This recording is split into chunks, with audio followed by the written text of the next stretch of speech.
දායන්ත දෙවිසුන්නේ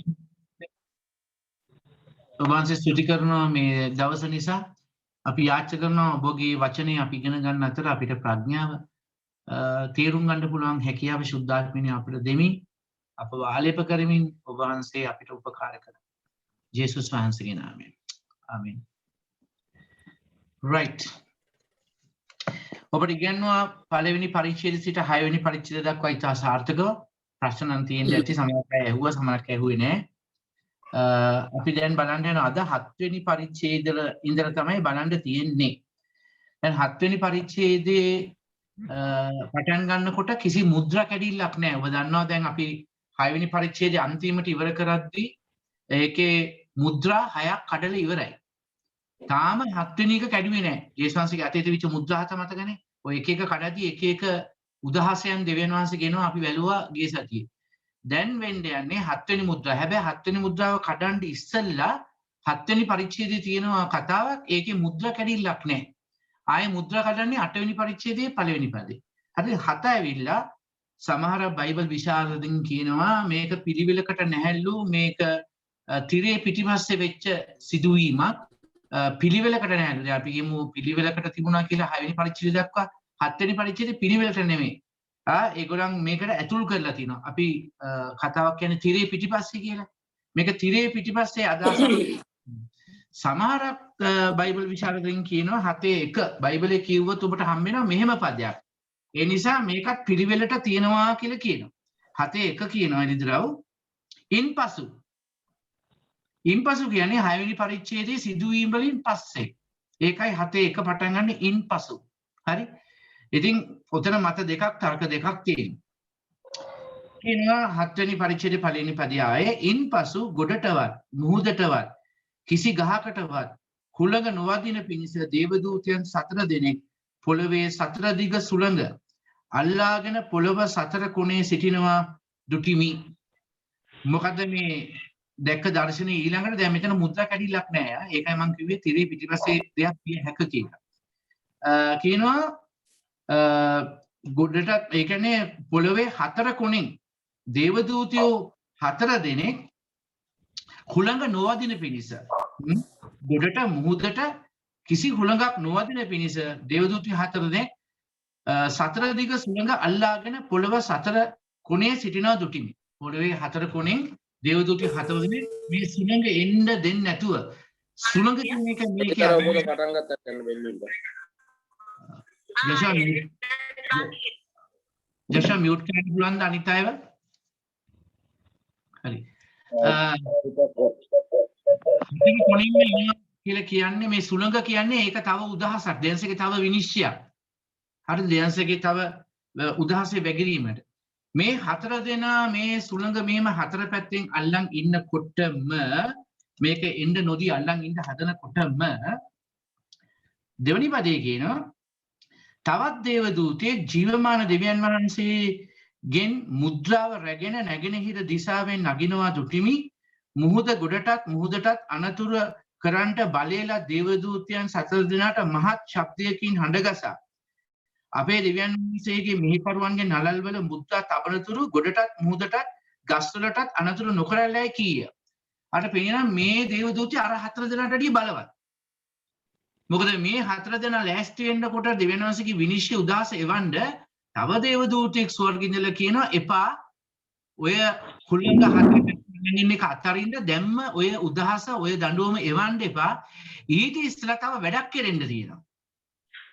ඒ වැඩේ ඉවර වෙන තුරු ඒක ඉවර වෙන තුරු ඕගලන් ඔය උදාස ඔය දඬුවම එවන්න එපා. ඒ කියන්නේ 4 දෙනාට වැඩිය තව බලවත් දේවදූතෙක් තමයි ඔය ඇවිල්ලා කියන්නේ. හරිද? රෑන්ක්ස් තියෙනවා තනතුරු තියෙනවා දේවදූතයන්ගේ. එතකොට මෙතන කියන්නේ මොකක් කරනකන්ද එපා කියන්නේ? දෙවියන් අපගේ දෙවියන් වහන්සේගේ මෙහෙකරුවන්ගේ නළල් වල මුද්‍රා තබනතුරු ගොඩටත් මුහුදටත් ගස්වලටත් අනතුරු නොකරල්ලයි කීය. කවුරු ගැනද කියන්නේ මෙහෙකරුවන්. දෙවියන් වහන්සේගේ මෙහෙකරුවන් කියන්නේ සේවකයන් 16 කට්ටියක් ඉන්නවා. ඒ කට්ටියට මේ නළල් වල මුද්‍රා තබනතුරු දැන් මේ සීල් එක ඇවිල්ලා පේන්න අර 660 යක්ෂයාගේ දේ වගේ පේන්න ගහන එකක් නෙවෙයි.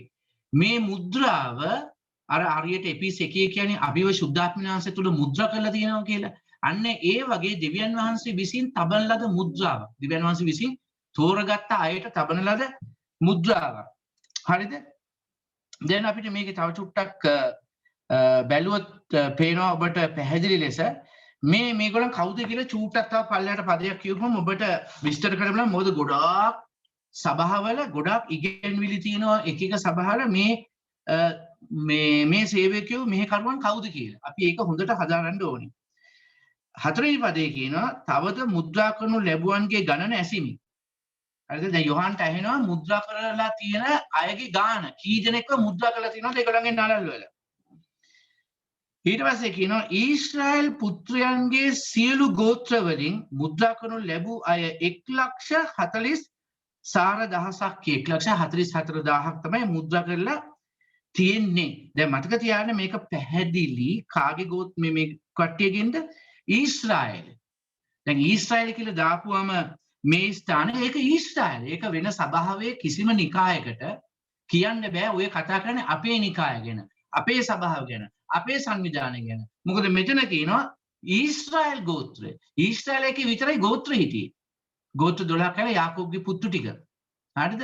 එතකොට ඒ අයගෙන් දෙවියන් වහන්සේ මුද්‍රා කරලා තියෙනවා මේ 1,44,000. ඔක තව චූට්ටක් ඔයාට මම විස්තර කරනවා මේ ගෝත්‍ර. දැන් ඔබ දන්නවනේ අවුරුදු 1900ක් ක්‍රිස්තු වර්ෂ 70 දී ජේසුස් වහන්සේ මැරිලා අවුරුදු 30කට විතර ආසන්න වෙනකොට යුරෝමවරු නීරෝ අධිරාජ්‍යගේ කාලේ යටතේ ඇවිල්ලා දේවමාලිගා විනාශ කරලා ගිනි තියලා ඊශ්‍රායල් සෙනගව ටිකෙන් ටික මේ අනිත් රටවල් වලට පලා දුවන්න සිද්ධ වුණා. ඒගොල්ලන් වහලු ලෙස ගියා. පුදුම පීඩා විඳලා පුදුම විදිහට මුළු ලෝකේ අස්සක් මුල්ලක් නැර මේ වංශය විසිරුණා. හරිද? ඒක කට්ටියගේ විශ්වාසයක් තියෙනවා. යුදෙවරු සාපයක් ඉල්ල ගත්තානේ. මෙයාගේ ලේ අප පිටත් අපේ පරම්පරාව පිටත් ඒවා දරුව පිට ආව කියලා ඒ සාපේ ප්‍රතිඵලයක් වශයෙන් 1948 වෙනකම් මේගොල්ලන් හැම තැනම විසිරලා හිටියා. දැන් හොඳට අහගන්න. දැන් ආපහු 1948න් පස්සේ මේගොල්ලන් තමාගේ රටට එන්න පටන් ගත්තානේ. තමාගේ රටට මුළු ලෝකෙ ඉන්න අය යුදෙවරුන්ව නිදහස් කළා තමන්ගේ රටවලින්. ඒගොල්ලන් එකිනෙකා එන්න පටන් ගත්තා තමාගේ රටට. දැන් කිසිම කෙනෙක් තමා කොයි ගෝත්‍රයටද අයිති කියලා දන්නේ නැහැ. දැන් ඉන්න යුදෙවරු මේ ඉන්න ඊශ්‍රායල් ජාතිකයන් මේ ගෝත්‍ර 12ක් තියෙනනේ. උතන බයිබලයේ පල්ලෙහා තියෙන ගෝත්‍ර 12. ඒ ගෝත්‍ර 12 අය තමා කොයි ගෝත්‍රයට අයිතිද කියන එක දන්නේ නැහැ. ඒක ඉවරයි දැන්. ඒක ට්‍රේස් කරන්න බෑ. ඒක හොයන්න බෑ මේ මුල. නමුත් දෙවියන් වහන්සේ දන්නවා. හැබැයි දෙවියන් වහන්සේ මේ ගෝත්‍රය මේ 12 කවුරුද කියන එක දෙවියන් වහන්සේ දන්නවා. ඉතින් මෙතන කියනවා මේ 1,44,000 බෙදෙන විදිහක් කියනවා. මොනවද කියන්නේ? යහූදාගේ ගෝත්‍රයෙන් 12,000ක් මුද්‍රා කරනු ලැබුවේ. රූබන්ගේ ගෝත්‍රය ඔය වගේ ගෝත්‍ර 12 ගැනම කියලා තියෙනවා. හරි දැන් ඒක දන්නේ දෙවියන් වහන්සේ. මේ අයව මුද්‍රා කරන්නේ දෙවියන් වහන්සේ. දැන් මේ ඔබ දන්නවා අද වෙනකොටත් බොහෝම ටික දෙනයි යුදෙවරු ජෙරුසලමේ ඇමරිකාවේ ඉන්න ඔය යුදෙවරු ගැලවීම ලැබලා තියෙන. මෙසිස් වහන්සේව පිළිගෙන තියෙන බොහෝම ටික දෙනයි. හරි. එතකොට තාම 1,44,000 ගැලවීම ලැබලා නැහැ ඊශ්‍රායලේ. ඔය විශ්වාස කරනවද? බොහෝම සුළු සංඛ්‍යාවක් ගැලී ලැබලා තියෙන්නේ. මොකද ඒගොල්ලෝ උන්වහන්සේව ප්‍රතික්ෂේප කරලා තියෙන මෙසිස් වහන්සේව. දැන් මේ අපි ඉස්සරහට යනකොට බලනවා එලිදරව් පොතේ මේ 11 වෙනි පරිච්ඡේදයේ දෙන්නෙක් දේශනා කරන්න ඊශ්‍රායල් රටට එනවා. කවුද දෙන්න? එලියා සහ මෝසෙස්. දැන් මේ දෙන්නගේ නම් දාලා නැහැ. අපි 11 බලද්දි පස්සේ බලමු. දෙන්නගේ නම් මේ දාලා නැති වුණාට ඒ දෙන්න පොළවේ ඉද්දි කරපු හාස්කම් ලයිස්තුව තියෙනවනේ. කියන ඒ ලයිස්තුව ආයෙ සඳහන් කරනවා. ඒගොල්ලන් මීට ඉස්සලා පොළවේ ඉඳලා මේ වගේ හාස්කම් කරා. දැන් මේ දෙන්න ඒගොල්ලන්ව විනාශ කරන්න අන්තික්‍රිස්තුස් බෑ අන්තිමට මරනවා. හරිද? අන්තිමට මරන අවුරුදු 3මාරකට පස්සේ. නමුත් මේ දෙන්නගේ දේශනා කිරේ ඒගොල්ලන් එන්නේ ඊශ්‍රායලට දේශනා කරා. හරිද? මේ දෙන්නගේ දේශනාවේ ප්‍රතිඵලයක් වශයෙන් දෙවියන් වහන්සේ විසින් අතගහලා මුද්‍රා කළ වෙන් කරපු 1,44,000 ගැලවීම ලබන්න නියමිතයි. මෙසිස් වහන්සේව පිළිගන්න නියමිතයි. ජේසුස් වහන්සේ තමාගේ ගැලවුම්කාර ලෙස පිළිගන්න නියමිතයි. ඒ 1,44,000 තමයි කියලා තියෙන්නේ. දැන් අපි කියමු මේ උදාහරණට ජෙහොස් විට්නස් යොහක් සාක්ෂිකාරයන් කියනවා ඒ 1,44,000 මේ වෙන කවුරුත් නෙමෙයි අපි. දැනට යොහක් සාක්ෂිකාරයෝ මිලියන 8.4ක් ලෝකේ ඉන්නවා. පොළවේ ඉන්නවා මිලියන 8.4ක්. ඒතර 1,44,000 යන්නේ ඉතුරු මිලියන ගානට මොකද වෙන්නේ? ආයේ ඔබම දන්නවා ඇති පෙන්තකොස්ත සභා CPM එක අය කියන 1,44,000 ඒගොල්ලෝ.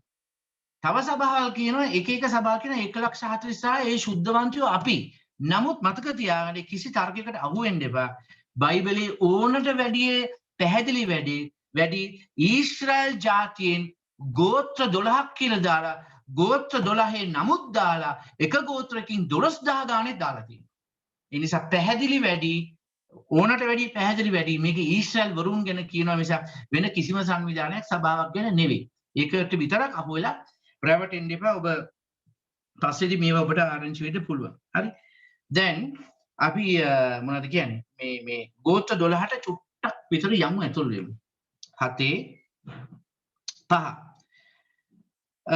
යූදා ගෝත්‍රය. හරිද? දැන් මතක තියාගන්න මේ මොකද්ද ඔව් අපි ඒක බලලා ඉමු. රයිට්. ඉස්ලාම් මේක බලන්න. යූදා ගෝත්‍රයෙන් 12000ක් මුද්දා කරනු ලැබුවා. දැන් පැහැදිලිනේ හොඳටම ඒ ගෝත්‍රවල නම් රූබන්ගේ ගෝත්‍රයෙන් 12000යි. ගාද්ගේ ගෝත්‍රයෙන් 12000යි.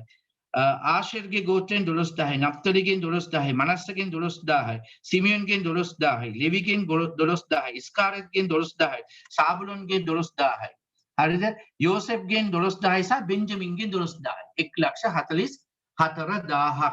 ඔතන සඳහන් කරලා තියෙනවා. දැන් මේ ගෝත්‍ර 12න් එක ගෝත්‍රයක් තියෙනවා. ඔතන යුතු පැමිණිය යුතු සිටිය යුතු ගෝත්‍රයක් දෙවියන් වහන්සේ විසින් බලධාරී තැනන් වහන්සේ විසින් කපා දමා ඇත. එක ගෝත්‍රයක්. හරිද? ඒ තමයි දාන්ගේ ගෝත්‍රය. කොයි ගෝත්‍රයද? දාන්ගේ ගෝත්‍රය. දැන් හොඳට අහගන්න මේක තවත් මතයක් විශ්වාසයක් බොහෝ බයිබල් විශාරදයින් මේක විශ්වාස කරනවා. දාන්ගේ ගෝත්‍රයෙන් තමයි අන්තක්‍රිස්තුස් එන්නේ කියලා විශ්වාසයක් තියෙනවා. දාන්ගේ ගෝත්‍රයෙන්. ඒ නිසා මේ ගෝත්‍රය මේ සිටිය යුතු 12 දෙනා අතරට දැම්මේ නැහැ. ඒකට හරියන්න යෝසෙෆ් පැතුල් කරා. දැන් යෝසෙෆ්ට මතක තියාගන්න දෙවියන් වහන්සේ මේ යාකෝබ ආශිර්වාද කරාදී ඔහුට දෙගුණයක් ආශිර්වාද කරා. ඒක තමයි ඔහුගේ පුත්තු දෙන්න. හරිද? යෝසෙෆ්ගේ පුත්තු දෙන්නත් මේ ගෝත්‍රයට අහු වුණා. තේරෙනවද කියපදේ? ඉතින් දාන් කැපිලා ඒ එක්කෙනෙක් ඇතුළට එනවා. ඒ නිසා ඇයි මේ දාන්ගේ ගෝත්‍රය ගැන තියෙන අනිත් ප්‍රශ්නේ තමයි ඒක මේ යක්ෂයා තමයි මේක ලුසිෆර් මේ අන්තක්‍රිස්තුස් එන්නේ එයාගෙන් කියන එක විශ්වාස කරන්නේ. යාකෝබ් මැරෙන්න ඉස්සෙල්ලා මේ පුතු 12 දෙනාගේ තාත්තා මැරෙන්න ඉස්සෙල්ලා එයා ඇඳේ ඉඳගෙන මේ 12 දෙනාට ආශිර්වාද කරා සමරත් දරුවන්ට සාප කළා. හරි. ඊට එක්කෙනෙක් ඇවිල්ලා මේ රූබන් කියන ගෝත්‍රය ඇවිල්ලා එයා තමයි වැඩිමල් පුතා යාකෝබ්. මනුස්සයා ටිකක් හොඳ නැති වැඩක් කරා. යාකෝබ්ගේ උපභාර්යාවක් හරි වන බිල්හා සමග නිදිය ගත්තා. හරිද? ඒ නිදිය ගත්ත නිසා ඔහුට සාප කරනවා මේ මොනවාද යාකෝබ් උත්පත්ති 48 49 එහෙම බලනකොට පේනවා සාප කරනවා. ඔයා මේ කරපු තාත්තගේ ඇඳට නැග්ග නිසා කියන සාපය ඔහුට එනවා. ඒ නිසා ඔහුට කුළුදුල්කමේ ආශිර්වාදේ නැති වෙනවා. කුළුදුල් කියන්නේ පළවෙනිය. ඒ ආශිර්වාදේ නැති වෙනවා. ඉතින් හරි සැලකිලිමත් බයිබලයේ මේවා දානකොට දැන් මේ මම කිව්වේ රූබන්ගේ ගෝත්‍රය උතන යා ඉන්නවා. ඉතින් මේ දාන්ගේ ගෝත්‍රය ගැන තමයි මම කතා කරගෙන හිටියේ. අපි බලමු දාන්ට මේ ආශිර්වාද සාප කරනකොට මේ දාන්ට මොනවාද යාකෝබ්ගේ කටින් පිට වුණේ බලමුද පොඩ්ඩක්. එයා ආශිර්වාද කරනකොට ළමයින්ට ආශිර්වාද කරානේ. දන්නවද? ඒක මාර විදියට සිද්ධ වුණා. ඒ කියන්නේ යාකෝබ් ආශිර්වාද කරනකොට ඒක සාප කරනකොට ඒක දෙවියන් වහන්සේගෙන් ආවේ ඒගොල්ලන්ගේ ජීවිතේ ඒක ඒ විදියටම සිද්ධ වුණා. යාකෝබ්ගේ ආශිර්වාද හෝ සාප හෝ කරපු හැම දෙයක්ම දරුවෝ 12 දෙනාට ඒ කියපු විදියට මේක සිද්ධ වුණා. හරි. බලමු මේ ගෝත්‍රය සඳහන් කරලා නැති මේ දාන් ගෝත්‍රය ගැන මොනවද යාකෝබ් කිව්වේ? මේ උත්පත්ති පොතේ 49 වෙනි පරිච්ඡේදයේ 17 වෙනි පදයේ මේක සඳහන් වෙලා තියෙනවා. උත්පත්ති 49 17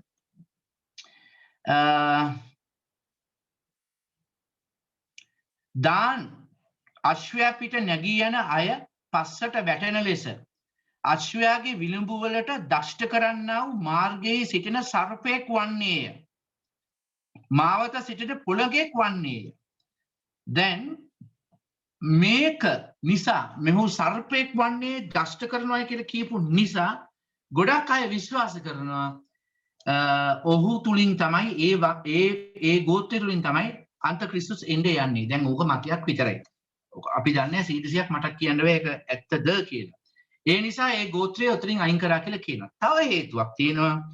මේ පොරොන්දු දේශයට යොෂුවාගේ යටතේ මේ අය ඔක්කොම ගියානේ පොරොන්දු දේශයට. ඒ යනකොට මෝසෙස් කිව්වා එතන යොෂුවා එක කළේ මේ ගෝත්‍ර 12ට මේ ඊශ්‍රායල් රට කඩලා කොටස් කරලා දෙන්න. මේ ගෝත්‍රයට මෙතන මේ කොටස, මේ ගෝත්‍රයට මේ කොටස. එතකොට මේ දාන් කියන ගෝත්‍රයට දුන්න කොටස ගැන ඒගොල්ලන් ප්‍රසන්න වුණේ නෑ. මේ කානන් දේශය ඇතුලේ දීපු කොටස ඒගොල්ලන් මේක මදි. මේක පොඩි වැඩි අපිට. හරි? පොඩි වැඩි කියලා ඒගොල්ලන් යොෂුවාගෙන් අවසර ගන්නවා. ගිහලා ඊශ්‍රායලේ උතුරු දේශයේ කට්ටියට ගහලා මරලා එතන තව ඉඩම් කෑල්ලක් විශාල කොටසක් ලබා ගන්නවා. ඒ නිසා දාන් ගෝත්‍රයට විතරක් කොටස් දෙකක් හම්බුණා ඊශ්‍රායල් රට ඇතුලේ. පහළ කොටසක් හම්බුණා සහ උතුරට ඊශ්‍රායල් රටට උතුරට වෙන්නත් ඒගොල්ලන් තව විශාල කොටසක් අල්ලගත්තා. ඒගොල්ලන් තෘප්තිමත් නැති ජාතියක්. තෘප්තිමත් නැති ගෝත්‍රයක්. ඒ නිසා තව දෙයක් ඒගොල්ලන් ඒ විදිහට කරගත්තා. ඒ විතරක් නෙවෙයි මේගොල්ලන්ගේ අතින් වැරදිච්ච ලොකු අපරාධයකුත් තියෙනවා. මොකද දන්නවද කරේ?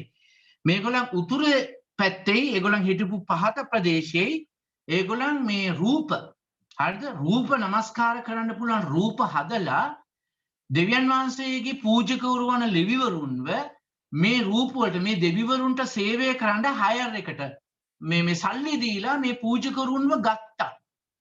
දෙවියන් වහන්සේ ගැන ගොඩාක් අප්‍රසන්න වෙලා හිටියා. ඒක දැන් ඔබට බලයි පාස නිකන් මේ කතා කියනවාද කියන්නේ මේක බයිබල් පද තියෙනවා මේක. විනිශ්චයකාරයා 18 වෙනි පරිච්ඡේදයේ 30 වෙනි පදේ මේ ගෝත්‍රය කරපු මේ වැඩේ කියලා තියෙනවා. හරිද? විනිශ්චයකාරයා පොතේ 18 වෙනි පරිච්ඡේදයේ 30 වෙනි පදේ. බලමු ඒක පොඩ්ඩක් කියවලා. කියනවා දාන් පුත්‍රයෝ කැපූ රූපය පිහිටවා ගත්තෝය.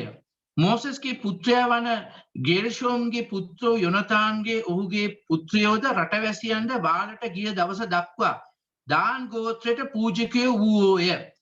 ඒගොල්ලන් ක්‍රිස්තු වර්ෂ පූර්ව 722 දක්වා. හරිද?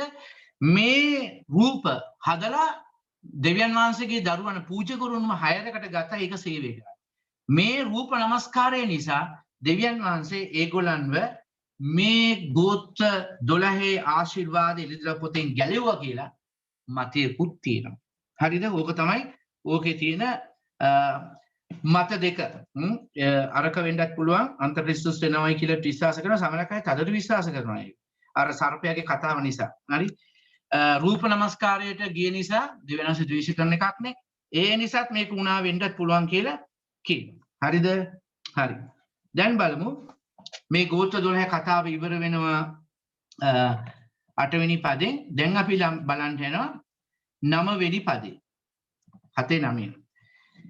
ඉන්පසු සියලු ජාතීන්ගෙනුත් ගෝත්‍රවලිනුත් සෙනගකිනුත් භාෂාවන්ගෙනුත් කිසිවෙකුට ගණන් කළ නොහැකි මහත් සමූහයක් සුදු සලු පැළඳ තමුන්ගේ අත්වල තාලපත්‍ර ඇතුව සිංහාසනයේ ඉදිරියේ බැටළු පැටවනන් ඉදිරියේ සිටිනවා දුටිමි.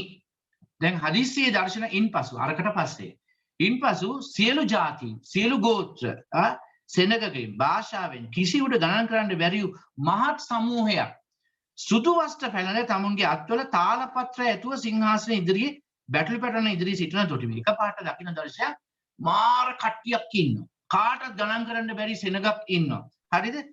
දැන් මේ ඔක්කොම අපි සංකේතමක් වලින් පිළිච්ච පොතක් නේ ඉදිරිය පොත. ඒක පරිවර්තනය කරන්න අපි කාටවත් බෑ 100%ක් මේක මෙහෙමමයි කියලා. එක දශමයකට මේකමයි කියලා කියන්න බෑ. මොකද එහෙම බෑ. මොකද තර්ක 5-6 පැත්තකට තියෙන නිසා. දැන් උදාහරණයක් ගත්තොත් මේ විශාල සෙනග කවුද කියලා ඇහුවොත් පල්ලෙහා ඒක විස්තර දෙනවා කවුද කියන එක පල්ලෙහා පදවල තියෙනවා. අපි එතනට ඇතුල් වෙන්නේ නැහැ. මම එතනට කියවන්න තියෙන නිසා. නමුත් මේ ඔබ දැක්කා එළිතරව 4 වෙනි පරිච්ඡේදයේ දෙවියන් වහන්සේ ඉදිරියේ හිටපු අයගේ අතේ වීණාවක් තිබුණා. මේ අයගේ අතේ තියෙන තාලපත්‍ර. කියනවා ඊට ඉස්සෙල්ලා කට්ටිය දේව පුත්‍රයෝ මේගොල්ලන්ට දාලා තියෙනවා අපි ඉස්සරත් බැලුවා මෙහෙකරුව නැත්තම් උන්වහන්සේට 15 වෙනි පදේ කියනවා උන්වහන්සේගේ මාලිගාවේ රැය දවල් උන්වහන්සේට සේවය කරන අය. දැන් මේ කට්ටිය දෙකක්. සභාව එක ඔසවගත් අය මේ දෙවනි කොටස කාටවත් ගනින්න බැරි මේගොල්ලන්ගේ අතේ තාලපත්‍ර තිබුණා සහ දෙවියන් වහන්සේගේ සිංහාසනේ රැය දවල් සේවය කරන අය. අරගොල්ලන් සේවය කරනවා කියලා දාලා නැහැ. හරිද? ඉතින් මේක මතයක් තියෙනවා, තර්ක තියෙනවා. මේ වෙන කට්ටියක්. සමහරක් අය කියනවා අර පළවෙනි සැරේ සභාව උස්සගත්ත අය දෙවියන්සේගේ පුත්‍රයෝ මේ කොටස දෙවියන්සේගේ මිත්‍රයෝ. මේ කොටස පල්ලෙහාට එන්න ඉස්සෙල්ලා මම විස්තර ගන්න එතකොට ඔයගලන්ට තේරුම් ගන්න පොඩ්ඩක් ලේසි. මේගොල්ලන් ඇවිල්ලා අර 1,44,000 දේශනා කළ මිනිස්සු ගැලවීම ලබන්න යන මේ 1,44,000 දෙවියන්සේ මුද්‍රා කරපුවම මේගොල්ලන් ගැලවෙනවා. උන්වහන්සේ තෝරගත්ත අය. මේ 1,44,000 සුභාරංචිය දෙන මුළු ලෝකයක් අස්සක් මුල්ලක් නැහැ. එවිට බොහෝ අයව වේද සාක්ෂිකාරයෝ ලෙස මැරෙන්න යනවා. මොකද අන්තක්‍රිස්තුස්ගේ පාලන කාලේ. ඔහු මේක නිකන් අතරින්නේ ඔහු ගොඩක් අයව මරන්න යනවා. ඒ අය කියලා කියනවා. සමහරක් ඉන්නෝනේ ඔසව ගැනීමේදී යන්න බැරි වෙච්ච අය මා ගිය පාර කිව්වේ. ඒ අයව දාලා ගියා. ඒගොල්ලන් රත් වෙනවා අඩ. කිව්ව විදිහට ජේසුස් වහන්සේ ඇවිල්ලා ගියානේ. ඒ අය පසුතැවිලි වෙලා හැරිලා උන්වහන්සේව පිළිගන්නවා. නමුත් වේද සාක්ෂිකාරයන් ලෙස මැරෙන්න යනවා. ඉතින් මේ අස්සක් මුල්ලක් නැර ලෝකෙ ඉන්නේ මේ 1,44,000 දේශනාව කරනකොට ගැලි ලැබපු අය සහ ඔසව ගැනීමේදී යන්න බැරි වෙච්ච අය කියන විශ්වාසය තියෙනවා. හරිද? එතකොට මේ කට්ටිය වෙනස් කියලාත් කියනවා. පුත්‍රයෝ, දාසයෝ වීණාවල් අතේ අරන් හිටිය 4 වෙනි පරිච්ඡේදයේ 5 වෙනි පරිච්ඡේදයේ කට්ටිය මේ අයගේ අතේ තිබුණේ තාලපත්‍ර. මේ ඔය වෙනසක් පෙන්වනවා. හරිද? ඊට පස්සේ කියනවා බැටළු පැටවන ඉදිරියේ සිටින දුට මෙදාහනේ පදේ. ඔවුන් සිංහාසනයේ වැඩ සිටින අපගේ දෙවියන් වහන්සේටත් බැටළු පැටවන්ටත් ගැලවීම අයිතිය කියා මහත් ශබ්දයකින් හඬ ගැසුවෝය. මම හැමතිස්සෙම කියනවා. කෑ ගහන එක පාපයක් නෙවෙයි. ගෝරි වලට නේ දෙවියන්ට නමස්කාර කරනවා. මහත් ශබ්දයකින් හඬ ගැසුවෝය.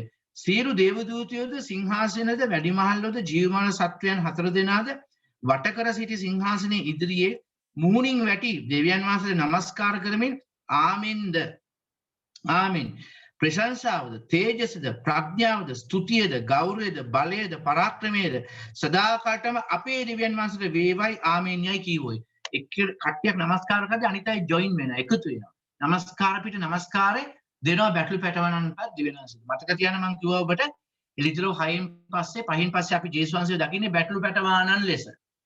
මේකත් මීටිස්ලා ඔබට විස්තර කරා. එතකොට ඔබට පෙනී යනවා 13 වෙනි පදේ. ඒක ගොඩක් වැදගත් අපිට.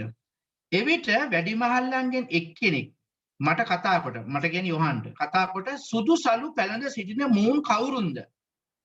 කොතනින් ආවෝදයි මාගෙන ඇසුවෝය. දැන් එතන වැඩිමහල්ලන් 24 දෙනෙක් හිටියනේ එක්කෙනෙක් ඇවිල්ලා අහනවා යොහන්ගෙන් කවුද ඔය කට්ටිය අර කාටවත් ගණන් බැරි සෙන මේ ජාතින්ගෙන් ගෝත්‍ර වලින් හැම කට්ටියක්ම සෙනගගේ හිටපු මේ කට්ටිය කවුද කියලා මේ වැඩිමහල්ලෙක් යොහන්ගෙන්ම අහනවා. හරිද? මොකක්ද අහන ප්‍රශ්න දෙක? ඔවුන් කවුරුන්ද? කොතනින්ද ආවේ? කවුද මේගොල්ලන්? කොහෙන්ද ආවේ? ඒ කියන්නේ මීටිස්ලා මේගොල්ලන් හිටියේ නැහැ. ඒ කියන්නේ යොහන් මේගොල්ලන්ව මීටිස්ලා දැක්කේ නැහැ. හරිද? දකින්නට මේ හදිස්සිය දකින්නේ මේගොල්ලන් කවුද කියලා. මීටිස්ලා මේගොල්ලන් යොහන් මේ එළිදරව් 4 වෙනි 5 වෙනි පරීක්ෂිතේ අපි දකිනවා මේ ඔක්කොම ඉන්නවා. නමුත් මෙතන යොහන් හදිස්සිය දකින්නේ. ඒ නිසා අහන කවුද මේ කට්ටිය? කොහෙන්ද මේගොල්ලන් ආවේ? වැඩිහිටි එක්කෙනා අහනවා යොහන්. ඇත්තට වැඩිහිටි එක්කෙනා දන්නා උත්තරේ. හරිද? ඊට පස්සේ 14 වෙනි පදේ මමද ඒ කියන්නේ යොහන් කියනවා මාගේ ස්වාමිනී ඔබ දන්නේ ඔබට කීමේ. යොහන් කියනවා ස්වාමිනී ඒ කියන්නේ අර වැඩිමහල් එක්කෙනාට ඔයානේ දන්නේ ඔබ දන්නවා මේගොල්ලන් කවුද කියලා. ඊට පස්සේ මොකද වෙන්නේ? ඔහු කියනුවේ ඒ කියන්නේ අර වැඩිමහල්ලා කියනවා මොවුන්හු මහත් පීඩා මැදින් එන්නෝය. දැක්කද? මහත් පීඩා මැදින්. දැන් අතන සභාව මහත් පීඩා මැදින් ගැලෙව්ව ඔසවගත්තා. මේ අය මහත් පීඩාව කියන්නේ අන්තක්‍රිස්තුස්ගේ අවුරුදු විශේෂයෙන්ම 3 මාර කාලයේදී දෙන පීඩා, දෙන මරණ, අර හයිස් කැටයි ගන්න නැති නිසා දෙන දසවද මිනිසුන්ව මරණ හැටි ලොකු කුඩා හැම කෙනෙකුට දෙන වද හිංසා. හරිද? ඒ පීඩාව මැදින් එන්න අවසෙනක. ඒ වේද සාක්ෂිකාරයන් ලෙස මැරිච්ච සෙනක. 6 වෙනි පරිච්ඡේදය මතකද? අද පූජාසනේ යට හිටිය ආත්ම අයුක්ති ඉෂ්ට කරලා කියන්න කියනකොට ඒගොල්ලන් කියන දෙවියන්වහන්සේ කියන තව ටික කාලයක් ඉන්න. මේගොල්ල මේ කට්ටිය එනකම් ඔය හතේ කියපු දැන් කට්ටිය එනකම් ඉවසන්න කියනවා. දැන් මේ කට්ටියත් ආවා. හරිද? ඒතකොට මතක තියාගන්න මේ වැඩිමහල්ලා කියනවා මේ අය ඇවිල්ලා මහත් පීඩා මැදින් එන්නව සෙනග. අන්තක්‍රිස්තුස්ගේ පීඩාවට අහු වෙන සෙනග. දොමුණා තොසා ගැනීමේදී යන්න වග බලාගන්න. ඒක හරි වැදගත්. ඊට පස්සේ කියනවා ඔවුන් තමුන්ගේ සලු බැටළු පැටවන්ගේ ලෙයින් සෝදා සුදු කරගත්තෝය. හරිනේ ඒක ගැලවීමේ ලක්ෂණය. එබැවින් ඔවුන් දෙවියන් වහන්සේගේ සිංහාසනයේ ඉදිරියේ සිටිති. ඒ නිසා මේගොල්ලන් දෙවියන්වහන්සේගේ සිංහාසනයේ ඉදිරියේ පිට ඉන්න පුළුවන් බැටළු පැටවන්ගේ ලේ වලින් සේදිලා පවිත්‍ර වෙච්ච අය. සංකේත ධර්මිෂ්ඨකමේ වස්ත්‍ර. හරිද? උන්වහන්සේගේ මාලිගාවේ රෑ දවල් උන්වහන්සේට සේවය කරති. සිංහාසනයේ වැඩ සිටින තැනන් වහන්සේ තමන්ගේ මණ්ඩපය ඔවුන්ට උඩින් විදාගත්සේක. දැන් ඔබට මම මිරිස්ලා කිව්වා පැහැදිලිව මේ ඔය ස්ථානේ කියන ඒගොල්ලන් දෙවියන් වහන්සේගේ මාලිගාවේ රෑ දවල් උන්වහන්සේට සේවය කරනවා. හරිද? ඒකත් ඉතින් උසස් උතුම් කැඳවීමක් තමයි දෙවියන් වහන්සේට සේවය කරන්න තියෙනවා. මේ දැන් ඔය මණ්ඩපය කියන එක මේ ඉස්ලත් මම ඔයගලන්ට ඉගෙනුවා මණ්ඩපය කියන එකේ තේරුම හොඳට මතක තියාගන්න. ස්වර්ගයේ තියෙන දේව මාලිගාවේ ආකෘතිය ඒ ස්ටයිල් එකට තමයි පොළවේ මෝසෙස්ට මේ කූඩාරම ගහන්න කිව්වේ. ඊට පස්සේ ඒක සොලොමන් දේව මාලිගාවකට හැරෙව්වා. ඊට පස්සේ ඒක බබිලෝනි නෙබුකද්නේසර් විසින් ඒක ගිනි තියලා විනාශ කරා. ඊට පස්සේ ආපහු හෙරෝද් රජතුමා ක්‍රිස්තු පූර්ව 60 ගණන් වලදී ආයෝක හැදුවා. ආය ක්‍රිස්තු වර්ෂ 70 දී ওই දේව මාලිගාව විනාශ කරා. ඕකේ තියෙනනේ ක්‍රමයක්. ඉස්ලාම තියෙනවා වැටක් ගහලා එක දොරයි තියෙන්නේ ඇතුල් වෙන්න ගේට්ටුවක්. ඒ ගේට්ටුව ඇවිල්ලා ක්‍රිස්තුස් වහන්සේ නැමැති දොරකඩ එකයි. ඒ ගේට්ටුවෙන් ඇතුල් වෙච්ච ගමන් තියෙනවා දවන පූජාසනේ. ඒ කියන්නේ සත්තු මරන්න ඕනේ පාපිට සමාව. ඊට පස්සේ තියෙනවා වතුරු බේසම. ඊට පස්සේ සුද්ධස්ථානට ඇතුල් වුණාම තියෙනවා ප්‍රධාන කාරණා තුනක්. රන් පහන් රුක් 7 තියෙනවා. පිදීමේ රොටි තබන මේසය තියෙනවා සහ මේ දුම් පූජාව තියෙනවා. ඒ කියන්නේ ඒකෙන් නිතරම දුම් ඒකලන්ට දාන්න ඕනේ සෝඳ ද්‍රව්‍ය. එතකොට ඒකෙන් දුම් වෙනවා. හරිද? දුම් පූජාසනේ කියනවා. ඊට පස්සේ දෙක වෙන් කළ තියෙනවා තිරයකින්. තිරය අයින් කළා ඇතුළට ගියාම අතිශුද්ධස්ථානය. ඒක ඇතුළේ තිබුණා කරුණාසනේ. ඒ පෙට්ටිය ඇතුළේ තිබුණා දෙවියන් වහන්සේගේ මොනවද කියන්නේ විවස්ථා පොත මෝසස් විසින් ලියන ලද සහ ආරෝන්ගේ සැරටිය දඩු දාපු එකත් මන්න මුට්ටියකුත්. ඊට උඩින් ඒක වහලා ඒ කරුණාසනය කියලා කියන්නේ ඊට උඩින් තිබුණා මේ ගිවිසුම් පෙට්ටියට උඩින් තියෙන කරුණාසනය. කෙරුක් ගොරුන් දෙන්නේ අඹල තිබුණා. ඕක මැදිට තමයි සුද්ධ දෙවියන් වහන්සේගේ අභිමුඛයේ නිල් පාට ශකයනා මහිමය ආවේ.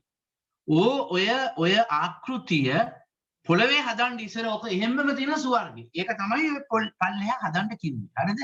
ඒ කොටස් අපිට අහු වෙන. ඒකයි කියන්නේ මෙයා දෙවියන් වහන්සේගේ මාලිගාවේ රෑ දවල් ඉන්නවා. හැබැයි ඒකම නෙමෙයි ඒ වගේ විශාල මහිමෙන් පිටිච්ච එකක් හදන්න බෑ.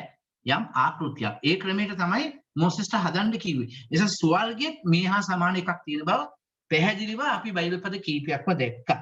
හරි? ඊට පස්සේ කියනවා ඒ මාලිගාවේ රෑ දවල් උන්වහන්සේට සේවය කරති. 15 වෙනි පදේ මම කියන අන්තිම වාක්‍යයේ සිංහාසනේ වැඩ හිඳින තැනන් වහන්සේ තමන්ගේ මණ්ඩපය ඔවුන්ට උඩින් විදානසේ. මතක තියාගන්න මේ ලුසිෆරු දෙවියන්වහන්සේගේ මොනවද කියන්නේ දෙවියන් වහන්සේගේ සිංහාසනයේ මේ දිහා බලාගෙන මනුස්සයට මාර ආසාවක් ආව දෙවියන් වහන්සේගේ සිංහාසනෙට උඩින් ඒක යන්න ගින් තමයි වැටුනේ. හරිද? ඉතින් මෙතන කියනවා දෙවියන් වහන්සේගේ සිංහාසනෙ උඩින් තියෙන මණ්ඩපය ඒකෙන් දෙවියන් වහන්සේගේ සෙනග උන්වහන්සේ ආරක්ෂා කළා. ඊට පස්සේ 16 කියනවා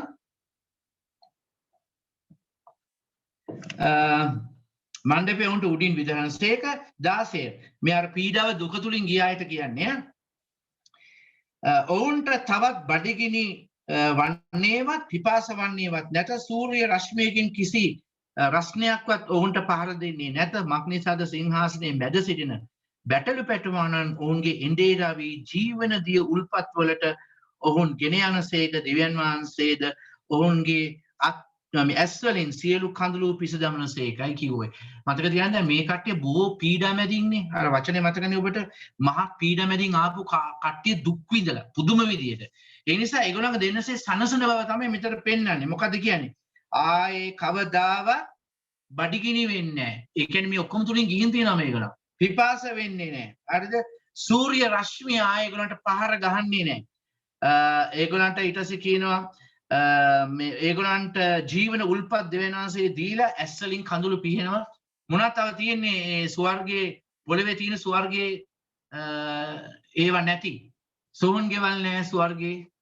කවුරුත් මැරුණා කියලා අඬන්න යන්නේ මල ගෙවල් නැහැ. බඩගිනි නැහැ. දුක නැහැ. සුසුම්ලෑම් නැහැ. හරිද? කසාද බෙදලා කචල් ලියන්නේ ඇහුණාද ඒක? කසාද බඳින්න නැහැ හරිද? කසාද බඳින්න නැහැ. ඔක්කොම වලින් නිදහස් කොට නිදහස් කළ දේවදූතියෝ වගේ ඉන්දියන පෞල් ප්‍රශ්න නැහැ, ගෝරි නැහැ, අල්ලපු ගෙදර මිනිස්සු එක ගහගන්නේ නැහැ, ඉඩම් ප්‍රශ්න නැහැ, අර ඉඩම මගේ, මෙයාගේ මේක ලෝභකම නැහැ, තණ්හාව නැහැ, මුකුත් නැහැ. හොඳයි නේද ඒක? හොඳ වෙලාවට. හරි. දැන් ඕක තමයි 7 වෙනි පරිච්ඡේදයේ මේ ඉතුරු පදේ. දැන් අපි 8 ගමු. ටිකක් ඉක්මනට යන්නත් තියෙනවනේ නේ. right. දැන් හොඳට අහගන්න 8 වෙනි පරිච්ඡේදය. තාම මුද්‍රා 7න් 7 වෙනි එක කැඩුවේ නෑ. 6 විතරයි කැඩුවේ. 8 වෙනි පරිච්ඡේදයේ පළවෙනි පදයේ කියන උන්වහන්සේ 7 වෙනි මුද්‍රාව කැඩූ කල පැය භාගයක් පමණ ස්වර්ගෙහි නිශ්ශබ්දයක් විය. දැන් මොකද මෙතන වෙන්නේ? 7 වෙනි මුද්‍රාව. ඕ දැන් තමයි 7 වෙනි මුද්‍රාව කඩන්න යන්නේ. හරිද? දැන් තමයි 7 වෙනි මුද්‍රාව කඩන්න යන්නේ. ඒක කඩන්න යනකොට බයිබලයේ කියනවා ය භාගයක් පමණ දැන් මට කියන්නේ ස්වර්ගයේ ඔල්ලුසු නැහැ, කැලෙන්ඩර් නැහැ. මොකද්ද කියන්නේ? උදේ වෙන්නේ රෑ වෙන්නේ නැහැ. නමුත් මනුෂ්‍ය භාෂාවෙන් තේරුම් ගන්න තමයි කියන්නේ පැය භාගයක් නිශ්ශබ්ද වුණා. ඔකට ඉංග්‍රීසියෙන් කියනවා holy hush. දැන් ඔයා දැක්කේ 7 වෙනි පරිච්ඡේදයේ අන්තිම කොටස් මොකද? නමස්කාරයනේ. නමස්කාරය කරලා අටට බහිනකොට මුද්‍රාව කඩනකොට මුළු ස්වර්ගෙම නිශ්ශබ්ද වෙනවා. ඒ කියන්නේ මොකද ඒක තේරුම? නිශ්චලතාවය. හරිද? දෙවියන් වහන්සේගේ සුද්ධ නිශ්චලතාවය. දැසකේ අභිමුඛය බර වැඩි වුණාම නිශ්චල වෙනවා ඔක්කොම. ටික වෙලාවකට මුළු ස්වර්ගෙම නිශ්චල වෙනවා. මොනවද කියන්නේ? නමස්කාරයේ මුකුත් නෑ, නිශ්චලතාවය. අපි ගොඩක් අයට නිශ්චල වෙන්න දන්නේ නැහැ. මම දේවමයානේම කරනකොට සුද්ධාත්මයන් වහන්සේගේ රැළියෙම කරනකොට අපි නමස්කාර කරලා එක්ක අන්‍ය භාෂෙන් කතා කරලා මං කියනවා දැන් අපි ටික වෙලාවක් නිශ්ශබ්ද වෙමු. ඔබ දැකලා තියෙනවද කවදාත් කට්ටිය නිශ්ශබ්ද කරන්න බෑ. කවුරු හරි අන්‍ය භාෂෙන් චුටුක් කුටුක් කුරුක් ගාලා මොනවා හරි කරනවා. අර නිශ්චල වෙන්න දන්නේ නැහැ. මේ ස්වර්ගේ නම් නිශ්චල වුණාම නිශ්චල වුණා. දැන් පැය භාගයකට සද්ද නැහැ. අපි ඉගෙන ගන්න ඕනේ නමස්කාර කරලා ඉවරලා දෙවියන් වහන්සේට අපි කියලා දෙවියන් වහන්සේට නිශ්චලව භුක්ති විඳින්න ඉගෙන ගන්න පුළුවන්. නිශ්චලව භුක්ති විඳින්න දන්නේ. ඒක චුරුක් ගාලා අන්‍ය භාෂාවෙන් කචපච ගාලා මොනවාරි කැලලක් එක්ක සුද්ධයි හලෙලූයා අර නෑ. මෙතන උගන්වනවා holy hush සුද්ධ නිශ්චලතාවය. මොකක් කොයි වෙලේද වෙන්නේ? 7 වෙනි මුද්‍රාව කඩනකොට. ඊළඟට කියනවා 8 තවද දෙවියන් වහන්සේ ඉදිරියේ සිටින දේවදූතයන් 7 දෙන දුටිමි. ඔවුන්ට හොරණය 7ක් දෙන ලද්දේ. දැන් ඊළඟ දර්ශනය. මතක තියාගන්න 7 වෙනි මුද්‍රාව කඩනකොට තමයි ඊළඟට ලෑස්ති වෙන්නේ දේවදූතයෝ 7 දෙනෙක් හොරණය 7ක් මේ තියාගෙන පිඹින්න ලෑස්ති. හරිද? 7 වෙනි මුද්‍රාව කඩනකොට තමයි ඒ දර්ශනය දකින්නේ. දැන් මේ ඔයා හිතනවාද මේ ආදරයට හොරණය පිඹලා ආශිර්වාද කරන්න යනවා කියලා? නෑනේ, අරකට වැඩි මේක හපන් වෙන්න යන්නේ. මතකනේ අර ටිකේ වෙච්ච මේ දඬුවම් උදහස දෙවියන් වහන්සේගේ පොළවේ වසන්නන්ගෙන් 4න් එකක් ගියානේ. බිලියන 2ක් ගියා. බිලියන 8න් 2ක් ඉවරයි 6 වෙනකොට. හරිද? දැන් 7 වෙනි මුද්‍රාව කඩනකොට යෝහන් දකින්න අනිත් දර්ශනේ. දේවදූතයෝ 7 දෙනෙක් හොරණය 7ක් අතේ තියන් පිමින්ඩ ලෑස්ති. මේ බලවත් දේවදූතයෝ පිමින්ඩ ලෑස්ති. ඒක තමයි ඔව් දකින්න දර්ශනේ. එතකොට බලමු මේකෙදි මොනවද මෙතන කියන්නේ කියලා වුන් කරන්න යන්නේ මොකද්ද කියලා. 3 වෙනි පදේ. තවද දේවදූතයෙක් රන් දුම් වාජනයක් රැගෙන. දේවදූතයෝ ඉන්නවා දසදහසක් කිය. ඒක කෝටි ප්‍රකෝටි ගණන් දේවදූතයෝ ඉන්නවා. බය වෙන්න එපා. තවත් දේවදූතයෙක් රන් දුම් වාජනයක් රැගෙන ඇවිත් පූජාසනයේ ඉදිරිපිට සිටියේය. සිංහාසනයේ ඉදිරියේ තිබුණු රන් පූජාසනයේ පිට සියලු සුද්ධවන්තයන්ගේ යාඥා සමග ඔප්පු කරන පිණිස බොහෝ සුගන්ධ ද්‍රව්‍ය ඔහුට දෙන ලද්දේය. දැන් මතක තියාගන්න පිබින්න ලෑස්තිලා ඉන්නකොට තව දේවදූතයෙක් එනවා. එයාගේ අතේ යම් දෙයක් තියෙනවලු. හරහත් දෙනා ලෑස්ති වෙනවා පිබින්න. ඒ අතරතුරේ තව දේවදූතයෙක් එනවා. එයාගේ අතේ යම් දේවල් වගේක් තියෙනවා. ඒකේ මොනවද තියෙන්නේ? රන් දුම් භාජනයක්. ඒ භාජන සියල්ලක්ම රත්තරන්. ස්වර්ගයේ ඔක්කොම රත්තරන් බයෙන් දෙපා. තවද රන් දුම් භාජනයක් රැගෙන ඇවිත් පූජාසනේ ඉදිරිපිට සිටියේ. කොහටද ආවේ? මතක තියාගන්න දේවමාලිගාවක් ඉත තිබුණානේ. මේ මාලිගාවේ තිබෙන පූජාසනේ ඉදිරියේ මේ දේවදූතයා හිටගත්තා. මේ අතේ තියාගෙන රන් මේ භාජනයකින් පිරිච්ච භාජනයක් අතේ තියාගෙන පූජාසනේ ඉදිරියේ පිට සියලු ශුද්ධාන්තයන්ගේ යාඥා සමග ඔප්පු කරන පිණිස. දැන් මතක තියාගන්න සියලු ශුද්ධාන්තයන්ගේ යාඥා කියන්නේ කාගේවද? මීට ප්‍රථමයෙන් පොළවේදී ශුද්ධවන්තයන් පොළවේ ඉද්දී යුක්තිය උදෙසා මොර ගහලා දෙවියන් වහන්සේට යාඥා කරපු ඒ යාඥාව. හරිද? ඒ ශුද්ධවන්තයන්ගේ යාඥාවල් දෙවියන් වහන්සේ අමතක කරන්නේ. අපි කියමු සමාකට ඔබ යම් දෙයකට යාඥා කරනවා. ඔබ හිතනවා ඒක දෙවියන් වහන්සේ මේ කොයි හරි අදක් අසල විසි කරලා දානවා කියලා. නෑ, ඒ හැම දෙයක්ම දෙවියන් වහන්සේ එකතු කරලා තියෙනවා. ඒක දේවදූතයෙක්ගේ අතේ තියෙන්නේ. හරිද? ඒ භාජනය අරගෙන එයා එනවා පූජාසනේ ඉස්සරහට දෙවියන් වහන්සේ ඉදිරියට මේ භාජනය අරන් එනවා. මේ භාජනය මොනවද පිළිලා තියෙන්නේ? ශුද්ධවන්තයන්ගේ යාඥාව. යාච්චට උත්තර දෙන්න බෑ. සමහරක් යාච්චාල ඔයාට පොළවේ හම්බෙයි උත්තර. සමහරක් යාඥාවල් ඔයා කරපේ වලට යුක්ති ඉල්ලලා ඒ වගේ කරපු යාඥා මේ අධර්මිෂ්ඨකම ගැන කරපු යාඥාවල් ඒව ඔක්කොම එකතු කරලා තියෙනවා. ඒ නිසා අමතක වෙන්නේ නැහැ. ඊට පස්සේ මොකද වෙන්නේ? ශුද්ධවන්තයන්ගේ යාඥා සමග ඔප්පු කරන පිණිස බොහෝ සුගන්ධ ද්‍රව්‍ය ඔහුට දෙන ලද්දේ. සුගන්ධ ද්‍රව්‍යයක් එකතු කරා ඔබට සුවඳ දේවල්. අපේ යාඥාවල් දෙවියන් වහන්සේගේ සුවඳ දේවල් සමග මිශ්‍ර වෙලා කියනවා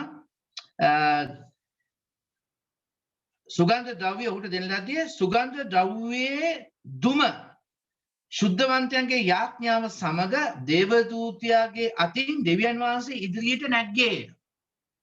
දැන් මේ සුගන්ධ ද්‍රව්‍ය ශුද්ධවන්තයන්ගේ යාඥාව සමග මිශ්‍ර වෙලා ඒක අල්ලනකොට ඒකේ සුවඳ දුම් ඒකේ සුවඳ කාගේ ඉදිරියටද නැග්ගේ? දෙවියන් වහන්සේ ඉදිරියේ නැග්ගා. මතක තියාගන්න මේ සුවඳ යාඥාව දෙවියන් වහන්සේ ඉදිරියේ නගින ගමන් පොළවට මොනවද දාන්නේ? නැසකි උදහස පහලට දාන. සුවඳ ද්‍රව්‍ය යන උඩට දෙවියන් වහන්සේට ශුද්ධ සිඳීමක් මතක් කිරීමක් නමස්කාරයක් පහලට දෙවියන් වහන්සේ හෙළන උදහස සහ විනිශ්චය. උඩට එකයි පහලට එකයි. හරි? ඊට පස්සේ කියනවා ඒක දෙවියන් වහන්සේ ඉදිරියේ නැග්ගේ. මේවා වටින්නේ ඇයි?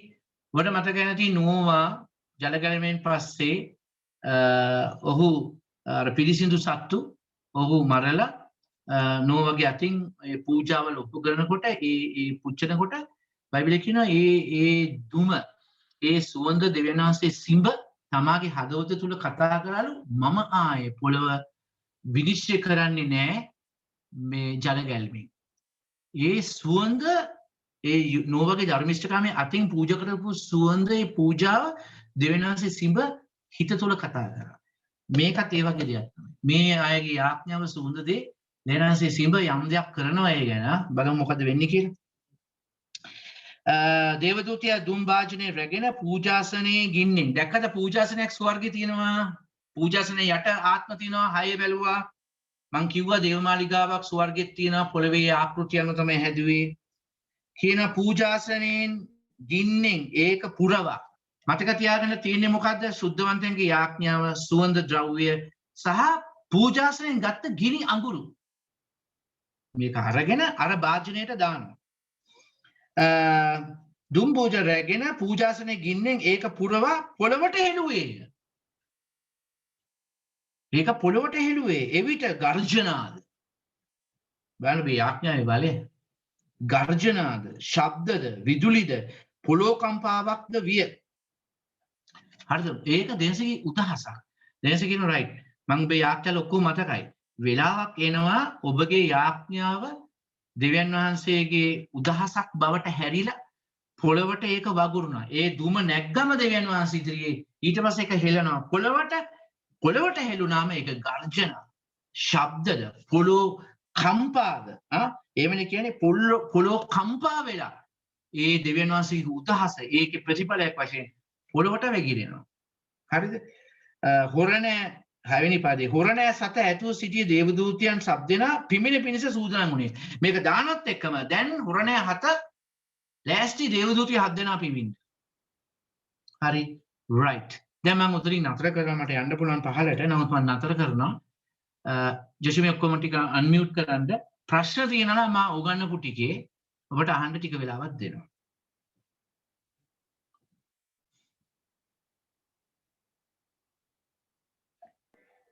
කැමතියට අන්මියුට් කරගන්න පුළුවන්. මම උගන්වපු ටික ගැන ප්‍රශ්න තියෙනවා නම් ඉතින් ඉස්සරහට කමක් නැහැ. කිසිම